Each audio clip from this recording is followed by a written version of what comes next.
Welcome back. So today we're diving into something called the World Project. It's this super ambitious plan that's trying to tackle one of the biggest, most fundamental problems of the internet right now. How do you actually prove you're human? Just think about it for a second. Think about the last day or two you've spent online. You know, every comment you read, every profile you scrolled past, every single interaction. Are you 100% certain you were dealing with a real person every single time? Yeah, probably not. And that simple question, well, that's at the very heart of what we're going to unpack today. And that right there is the problem, isn't it? The line between what's human and what's machine, it's not just getting blurry anymore, it's pretty much disappearing. And this creates this massive challenge for online trust, for our digital security, and even just for the basic act of knowing who or what you're talking to. So yeah, this is way more than just a small annoyance. It's a huge, growing issue that experts are actually starting to call the AI imposter problem.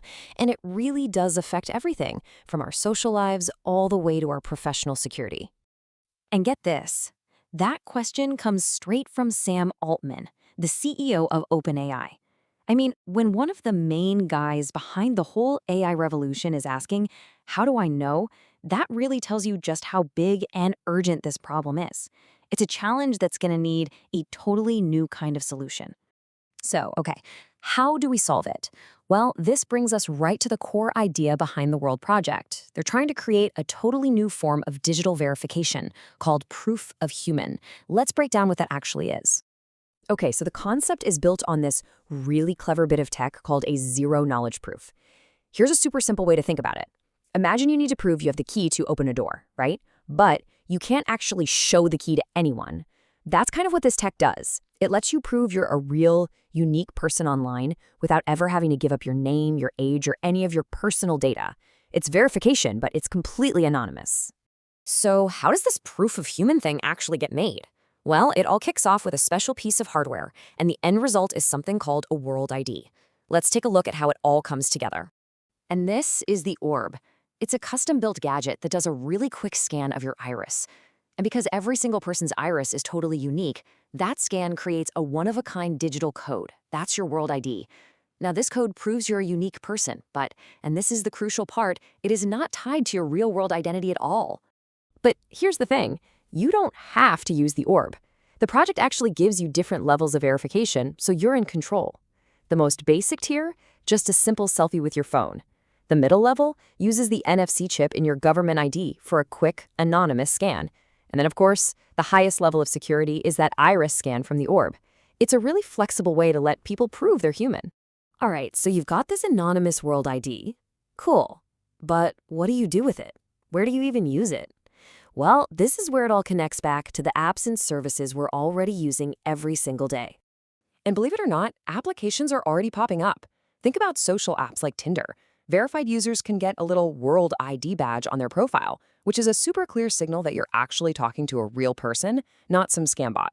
And in the business world, you've got Zoom using it to fight back against AI deepfakes in meetings, and even DocuSign is using it to make sure that a signature on a document is, actually from a human. Okay. Here's one that probably a lot of us can relate to. Trying to buy concert tickets. There's this new feature called Concert Kit that lets artists set aside a bunch of tickets just for people who are verified humans with a World ID. I mean, this is a direct attack on all those scalper bots that just swoop in and grab all the good seats. It's all about making things fairer for the real fans.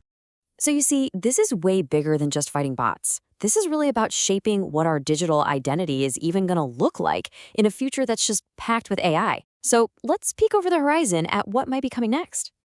Okay, think about this. What happens when we all have our own AI agents doing stuff for us online, right? Like booking our flights, managing our calendars.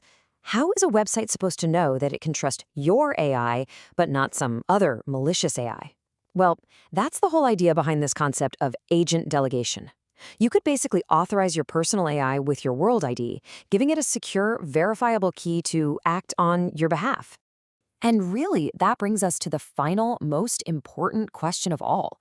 In a world that's getting more and more crowded with AI, the simple idea of proving our own humanity online, well, it's going to become incredibly important.